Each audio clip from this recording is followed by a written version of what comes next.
கிறிஸ்துவுக்குள் அன்பான சகோதர சகோதரிகளுக்கு உங்கள் முதல்கண் வணக்கத்தையும் நன்றியும் தெரிவித்துக் கொள்கிறேன். இந்நாளிலும் உங்களோடு இயேசு கிறிஸ்து நாமதான் உங்கள் ஒவ்வொரு வாழ்த்தி உங்களை கர்த்தர் ஆஸ்வதிப்பாராக. கர்த்தர் கரமும் கிருவை கரிசனை உங்களோடு இருப்பதாக. இந்நாளிலும் சாவாமை தொடர்ச்சி 60 வெள்ளை சிங்காசனம் என்ற தலைப்பில் பார்த்து கொண்டிருக்கிறோம். வெள்ளை சிங்காசனம் என்பது ஒரு நியாய தீர்ப்பு. அதுதான் முடிவான நியாய தீர்ப்பு. அப்பொழுது தான் நியாய தீர்ப்பு நடைபெறும் என்று நாம் பார்த்து கொண்டிருக்கோம். அது அல்ல, இந்த உலகத்தில் பல நியாய தீர்ப்புகள் இருக்குது. அதுக்கு முன்பாகவே கிறிஸ்துவின் நியாயஸ்தானம் என்ற பீமா என்ற ஒரு நியாய தீர்ப்பு அது மணவாடி சபை எடுத்துக்கொள்கிற நேரத்தில் நடைபெறும் என்று சொல்லப்படுகிறது.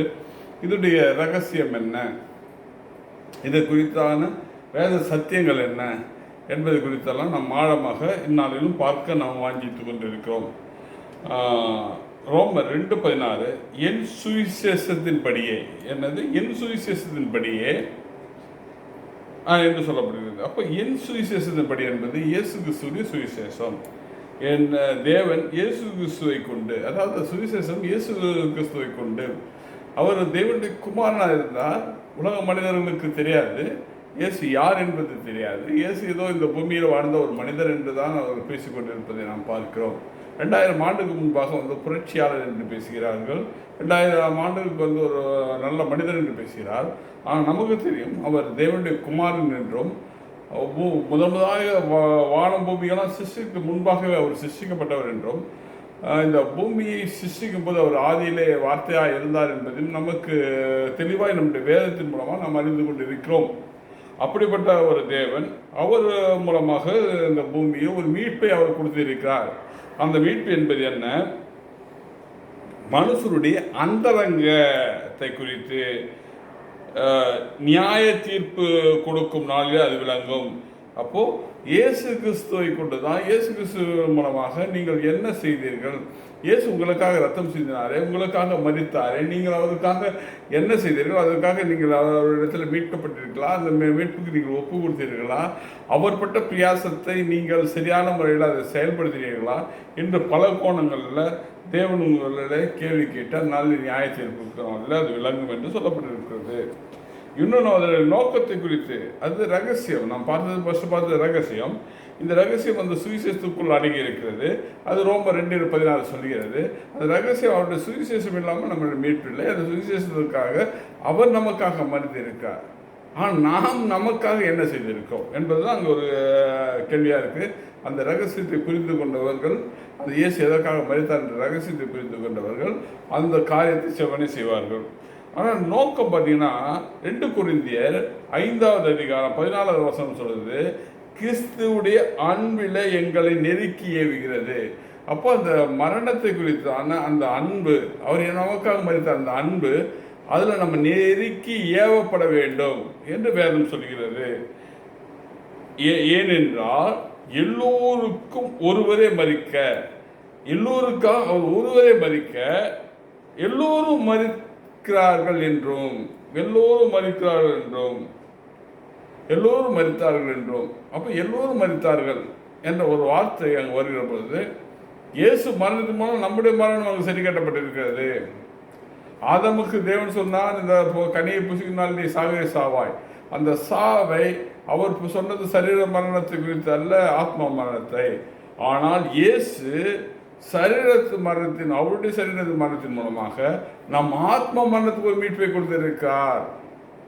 அவர் மறுத்ததுனால் நாம் சாவாமல் சரீர மரணம் இல்லாமல் இல்லை, சரீர மரணம் நிச்சயம் உண்டு. ஆனால் ஆத்ம மரணத்திலிருந்து மீட்கத்தான் இயேசு வந்தாரே தவிர சரீர மரணம் அல்ல. கிறிஸ்துவின் அன்பு நமக்காக மரித்தது.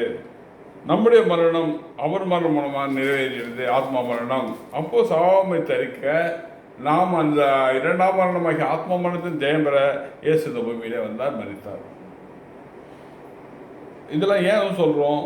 இதுக்கும் அவருடைய பீமாக்கும் அந்த நியாய தீர்ப்புக்கும் சம்பந்தம் இருக்கிறது. 1 கொரிந்தியர் 3:21 சொல்லுது, அப்படி இருக்க ஒருவனும் மனுஷரை குறித்து மேன்மை பாராட்டாதிருப்பானாக, எல்லாம் உங்களுடையதே. மனுஷனை குறித்து நீங்கள் மேன்மை பாராட்டுறீங்க, மனுஷனை குறித்து மேன்மை பாராட்டுறது ஒன்றுமே கிடையாது. எனவே உங்களுடைய மேன்மை தேவனை குறித்ததாக இருக்க வேண்டும், தேவனை சார்ந்ததாக இருக்க வேண்டும், தேவனோடு இருக்கிற அந்த உறவாக இருக்க வேண்டும் என்று அந்த வேதம் தெளிவாக சொல்கிறது. அதன் காலம் சபை எடுத்துக்கொள்ளப்பட்டவுடன் நடைபெறும். அந்த காலம் எப்போ? அந்த பீமா இதுன்றது கிறிஸ்துவின் நியாயசனம் என்பது சபை எடுத்துக்கொள்ளப்பட்ட போது அது நிறைவேறும். சரி, அப்போ நம்முடைய அந்த அவருடைய மரணத்தை ஏற்றுக்கொண்டு நமக்காக அவர் மரித்தார், நமக்காக ரத்தம் சிந்தினார். ஆனாலும் நாம் என்ன செய்கிறோம்? ஐயோ எனக்காக மரித்தார் என்ற அந்த சாவாமி தடுத்தவர்கள் அவர்களுக்கு வெகுமதி எதற்காக கொடுக்க வேண்டும் என்ற ஒரு கேள்வி இருக்கிறது. ஆனால் நமக்கு வெகுமதி கொடுக்கிறார். அதுதான் ஒரு உயர்ந்த தேவன். பாருங்க, நற்பலன் கிரீடங்கள் வெளிப்படுத்த 2:10 சொல்லுது, நீ படப்போகிற பாடுகளை குறித்து எவ்வளவும் பயப்படாதே. இதோ நீங்கள் சோதிக்கப்பட்டும் பொருட்டாக பிசாசானவன் உங்களை சிலரை காவலில் போடுவான், 10 நாள் உபத்திரப்படுவீர்கள். ஆகிலும் நீங்கள் மரண பரியந்தம் உண்மையாக இருந்தால் அப்பொழுது ஜீவர்களிடம் உங்களுக்கு தருவேன். அப்போது மரண பரியந்தம் நாம் உண்மையாக இருக்க வேண்டும் என்று வேதம் சொல்கிறது. உலக உபத்திரவங்கள், பாடுகள், துன்பங்கள் எல்லாம் நம்மை சோதிக்கப்பட்டு நம்மை சுத்த பொண்ணாக அப்பொழுது நாம் ஜீவர்களிடத்தை பெறுவோம் என்று சொல்கிறது. இன்னும் யாக்கோப்பு 1:12 பார்ப்போமானா, சோதனையை சகிக்கிற மனுஷன் பாக்கியவான். எப்போது சோதனையை சகிக்கிற மனுஷன் பாக்கியவான், அவன் உத்தமன் என்று விளங்கின பின்பு. அவன் சோதனையை சகித்து அவன் உத்தமனாய் வாழ்ந்து தேவனுக்காக இந்த உலகத்தில் எல்லாவற்றையும் அனுபவிக்கிறான் என்றால் அதன் பின்பு கர்த்தர் தம்மிடம் அன்புக்குறவருக்கு வாக்குத்தத்தம் பண்ணின ஜீவர்களிடத்தை பெறுவான். அப்போது வாக்குத்தத்தம் பண்ணிடுறார், நமக்கு ஜீவர்களிடத்தை தருவேன் என்று, அதை நிச்சயமாக அவர் தருவார். அந்த ஜீவர்களிடம் என்று சொல்லப்படுகிறது. அதுக்கு மறுபெயர் என்னன்னா மகிமையின் வாடாதவர்களிடம் என்று 1 பேதுரு 5:4 சொல்கிறது. இப்படி செய்தால் பிரதான மேய்ப்பர் வெளிப்படும் போது மகிமையுள்ள வாடாத கிரீடத்தை பெறுவீர்கள். இப்படி செய்தால், எப்படி செய்தால்? அப்போ 1 பேதுரு 5:3 பார்க்கறதுனால சுதந்திரத்தை இருமாப்பை ஆளுகள் அல்ல. நமக்கு கொடுக்கப்பட்ட சுதந்திரம் தேவனுக்கு இயேசுவின் வல்லமை, இது எல்லாமே இருமாப்பை ஆளுவதற்காக அல்ல. நமக்கு ஒரு குடும்பத்து தலைவராக ஒரு பதவி இருக்கிறது, குடும்ப தலைவர்.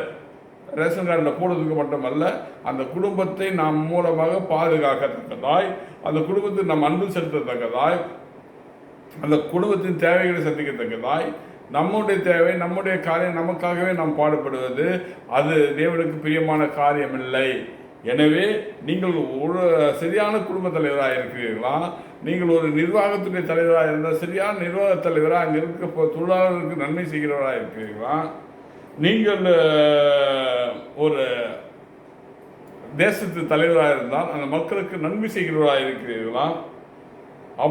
அப்பொழுதுதான் அந்த சுதந்திரத்தை இருமாப்பை ஆளுகிறாய் நாம் இல்லை.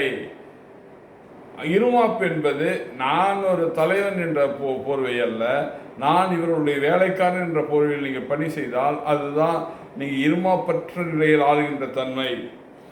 மந்தைக்கு மாதிரியாகவும் உங்களுடைய மந்தை, நீங்கள் ஒரு மேய்ப்பராக இருந்தால் உங்கள் மந்தை, உங்களுடைய தேச தலைவராக இருந்தால் அந்த மக்களுக்கு நீங்கள் மாதிரியாக இருக்க வேண்டும். மக்கள் உங்களை குறை சொல்லிக் கொண்டு இருக்கக்கூடாது. நீங்கள் சரியாக இருந்து அப்புறம் அவங்களை கண்காணிப்பு செய்யுங்கள் என்று சொல்லப்படுது. அப்போ கண்காணிப்பு செய்யணும், அது தப்பு இல்லை. ஆனால் முதல்ல நீ மாதிரியாக இருக்கணும், அப்புறம் கண்காணிப்பு செய்யணும். அதனுடைய தகுதி என்ன? ஆசீர்வாதம், ஜீவகிரீடம், வாடாத கிரீடம் என்று சொல்லப்படுது. இது எல்லாமே நீதியின் கிரீடம் என்று சொல்லப்படுது. இது நீங்கள் 2 தீமோத்தேயு 4:7-8 பார்த்தீங்கன்னா தெரியும்.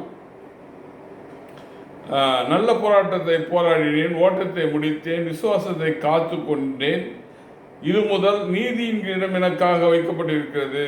அப்போ நீதியின் கிரீடத்தை பெறுகிற நாம் இருக்க வேண்டும். நீதியுள்ள நியாயாதிபதியாகிய கர்த்தர் அந்நாளில் அதை எனக்கு தந்தருள்வார். எப்பொழுது தர வேண்டும் அவருக்கு அதுக்கு ஒரு நாள் வைத்திருக்கார், நாளில் எனக்கு தருவார். இதுதான் கிறிஸ்துவ விசுவாசம். விசுவாசம் என்பது என்ன?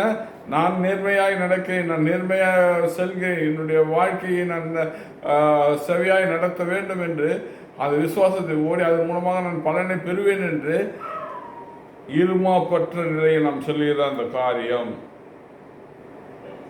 நீதியுள்ள நியாயாதிபதி கர்த்தர் ஒரு நாள் அது எனக்கு தருவார், எனக்கு மாத்திரமல்ல, அவர் பிரசனமாக நாளை விரும்பும் யாவருக்கு அவர் தருவார். எனக்கு மாத்திரம் இல்லை, கிறிஸ்துவ வாழ்க்கையில ஊழியம் என்பது இதுதான் ஊழியக்காரர்கள் என்ன சொன்னாலும் எது சொன்னாலும் இந்த ஊழியக்காரர்கள் உங்களை மாத்திரமல்ல எல்லோரிடத்திலும் அவர் அன்பாக இருப்பதற்கு ஒரே ஒரு காரணம் என்னவென்றால், இதுதான் அதனுடைய காரணம். அவங்களுக்காக மட்டுமல்ல, எல்லோரையும் சத்துருக்களையும் அவர் நேசிக்கிறவர்களாக இருக்கிறார்கள். நீங்கள் கிறிஸ்துவுக்கு புறம்பாய் பேசிக்கொண்டிருக்கிறீர்கள், கிறிஸ்துவுக்கு புறம்பாய் சுற்றி கொண்டிருக்கு. நீங்கள் ஆக்கணைக்கு போக போகிறீர்கள் என்பது அவர்களுக்கு தெரியும். நீங்கள் ஆக்கணைக்கு போகக்கூடாது என்பதற்காகவே அவர்கள் உங்களிடத்தில் சொல்கிறார்கள், நீங்கள் மனம் திரும்புங்கள், பரலோகராஜ்யம் சமீபமாக இருக்கு என்று மனம் திரும்புவதின் உபதேசத்தை உங்களுக்கு போதிக்கிறார்கள். இது எல்லாமே அவர்கள் உங்கள் மேல் கொண்ட அன்பு. அது எனக்கு மாத்திரமல்ல, அவர் பிரசனமாக விரும்புகிற யாவருக்கும் அதை விரும்பினால் உங்களுக்கும் அது தருவார் என்பது தான் அதன் பொருளாய் காணப்படுகிறது. அது மட்டுமல்ல, நீதியின் கிரீடம் மட்டுமல்ல, மகிழ்ச்சியின் கிரீடம் என்று 1 தெசலோனிக்கேயர் 2வது அதிகாரம் 19-20 வசனங்கள் சொல்கிறது. எங்களுக்கு நம்பிக்கையும் சந்தோஷமும் மகிழ்ச்சியும் கிரீடமாயிருக்கிறவர்கள் யார்? எங்களுக்கு மகிழ்ச்சி சந்தோஷமும் கிரீடமாய் இருக்கிறவர்கள் யார்? அப்போ கிரீடமாய் இருக்கிறவர்கள் யார் என்பது தனியாக அவங்க தலையில் சுட்டுகின்ற கிரீடத்தை குறித்து சொல்லப்படவில்லை. கிரீடமாய் இருக்கிறவர் யார் என்றால் அது மனிதரை குறிக்கிறது. மனிதருக்கு கிரீடம் என்ற பொருள் எப்படி பொருந்தும் அதை நாம் பார்க்க வேண்டும். நம்முடைய கர்த்தராகிய இயேசு கிறிஸ்து வரும்போது அவருடைய சன்னதியானத்தில் நீங்க அல்லவா அப்படி இருப்பீர்கள். அப்போ யாரு? நீங்க தான் அந்த கிரீடமேன்னு சொல்லுது. அப்போ கிரீடம் என்பது என்ன? நாம் தான் அந்த கிரீடம் என்று வேதம் சொல்கிறது. நாம் தான் கிரீடம் என்றால் அதற்கு பொருள் என்ன? வாசிப்போம். 1 தெசலோனிக்கேயர் 2:20 வாசிப்போம். நீங்கள் எங்களுக்கு மகிமையும் சந்தோஷமாக இருக்கிறீர்கள். கிரீடம் ஒவ்வொருவரும் மகிமைப்படுத்துகிற ஒன்று. கிரீடம் என்பது ஒவ்வொரு மகிமைப்படுத்துகிற ஒன்று. அப்போ தேவனை மகிமைப்படுத்துகிறவராக இருக்கிறீர்கள் நீங்கள் என்று உங்களை அவர் மகிழ்ச்சியாகவும் நீதியின் சந்தோஷத்தில் அவர் உங்களை ஒரு இளைப்பாறுதல் கொண்டு செல்கிறாரே, அதே ஒரு கிரீடம் என்று கூட அது பொருளாய் காணப்படுகிறது.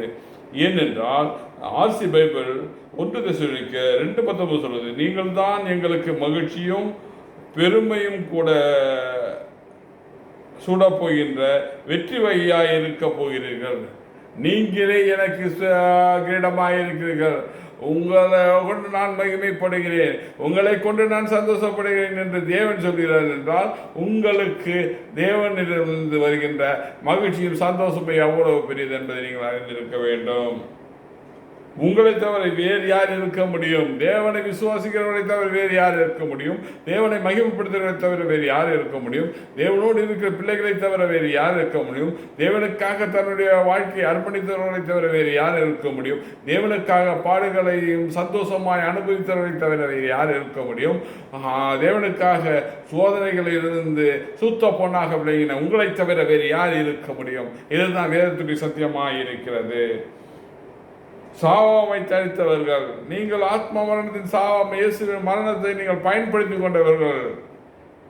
பயன்படுத்தின கூட்டம் ஒன்று, பயன்படுத்தாத கூட்டம் உண்டு. பயன்படுத்தின கூட்டம் ஒரு மேய்ப்பெண் கீழே உள்ள தொழுதுள்ள ஆடுகள், பயன்படுத்தாத கூட்டம் தொழுத்தில் இல்லாத ஆடுகள். நாம் தொழுதுள்ள ஆடுகள். நாம் தான் அந்த கிரீடத்திற்கு, நாம் தான் அந்த கிரீடமாகவே இருக்கிறோம் என்று நம்மையே தான் அது உயர்த்தியதாக காணப்படுகிறது. இப்படிப்பட்ட ஒரு பொருளும் அதற்குள் மறைந்திருக்கிறதை நாம் பார்க்கிறோம். ஆத்ம மரணத்தை ஜெயம் கொண்டவர்கள் நாம். நம்மை தவிர வேறு யாரும் ஆத்ம மரணத்தை ஜெயம் கொண்டவர்கள் அல்ல.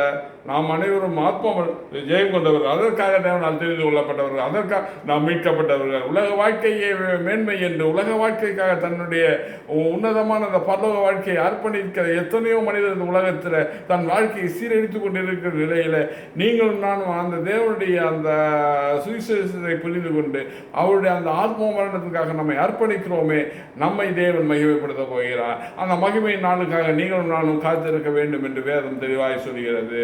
ஏற்கனவே காத்திருக்கிற பட்டியலை குறித்து நான் பிறகாக உங்களோடு பேசுகிறேன். எபிரேயரில் இருக்கு, அதை குறித்து நான் தெளிவாய் பேசுகிறேன். இன்னும் இது தொடர்ச்சி 75 வரை செல்லும் என்று நான் விசுவாசிக்கிறேன். அதற்கு மேலும் சென்றாலும் ஆச்சரியப்படுவது கொண்டுமில்லை. கர்த்தர் உங்களை ஆசீர்வதிப்பாராக. பாருங்க, தேவனை மகிமைப்படுத்த போகிறீர்கள். இது என்னங்க, எவ்வளோ பெரிய ஸ்லாக்கி. தேவன் நம்மை மகிமைப்படுத்த போகிறார், தேவன் நம்மை கடத்தப்படுத்த போகிறார், தேவன் அந்த கிரீடத்தை நமக்கு சூட்ட போகிறார் என்று நாம் நினைத்திருந்தோம். நாமே தேவனை மகிமைப்படுத்த போகிறோம் என்றால் அதை காட்டிலும் பெரிய சிலாக்கியம் வேறு ஒன்று இந்த பூமியில் இருந்து விட முடியாது. அந்த பெரிய சிலாக்கியத்தில் சொந்தக்காரங்க உங்களை கர்த்தர் ஆசீர்வதிப்பா.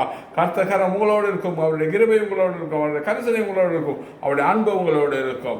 நீங்கள் இந்நாளிலே கர்த்தரால் ஆசீர்வதிக்கப்பட்ட பிள்ளைகளாய் மாறுகிறீர்கள். கர்த்தர் உங்களை ஆசீர்வதிக்க, கர்த்தர் கரங்களை உங்களை நான் ஒப்பு கொடுத்து ஜெபிக்கிறேன். வல்லமையும் கிருபையும் தேவனே, உங்களை தேவ கரங்களை நான் ஒப்பு கொடுத்து ஜெபிக்கிறேன். தேவனே, இவர்களை ஆசீர்வதிப்பீராக, இவர்களுக்கு தேவைகளை சந்திப்பீராக. தேவனே, இந்த உலகத்தில் நீர் ஆசீர்வதிப்பீராக. கர்த்தாவே அப்பா, இஸ்லாம் மார்க்கத்தில் குரானில் எப்படியாவது ஒரு வார்த்தை சொல்கிறது. சூரா 3:55-56 மரித்த மகன் ஈசாக்கினை ஏற்றுக்கொள்வதை இம்மையிலும் மறுமையிலும் நான் ஆஸ்வதிப்பேன் என்று சொல்லப்படுகிறது. தேவனே, இந்த இம்மை என்பது உலக வாழ்க்கை, மறுமை என்பது பரலோக வாழ்க்கை. தேவனே, உண்மை ஏற்றுக்கொண்ட இயேசு ஏற்றுக்கொண்டவர்களுக்கு இந்த உலக வாழ்க்கையிலும் ஆசீர்வாதம், பரலோகத்திலும் ஆசீர்வாதம் என்பதை வேற்று மத புத்தகங்களை நாங்கள் வாசிக்கிறோம். ஏனென்றால் அதுவும் இறைகளை பற்றி சொல்லப்படுவதனால. தேவனே, எனவே நீர் இந்த பிள்ளைகளை இந்த உலகத்தில் ஆஸ்வதியும் கர்த்தாவே. இவர்களை இன்னும் இன்னும் அதிகமாக ஆஸ்வதியும். இவரோடு உடைய கரம், உடைய கிருபை, உடைய கரிசனை, உடைய அன்பு இருக்கட்டும். இவர்களை பொருட்படுத்தணும். இயேசுவின் நாமத்தினால் பிதாவே, ஆமீன். Praise the Lord brother and sister. கர்த்தர்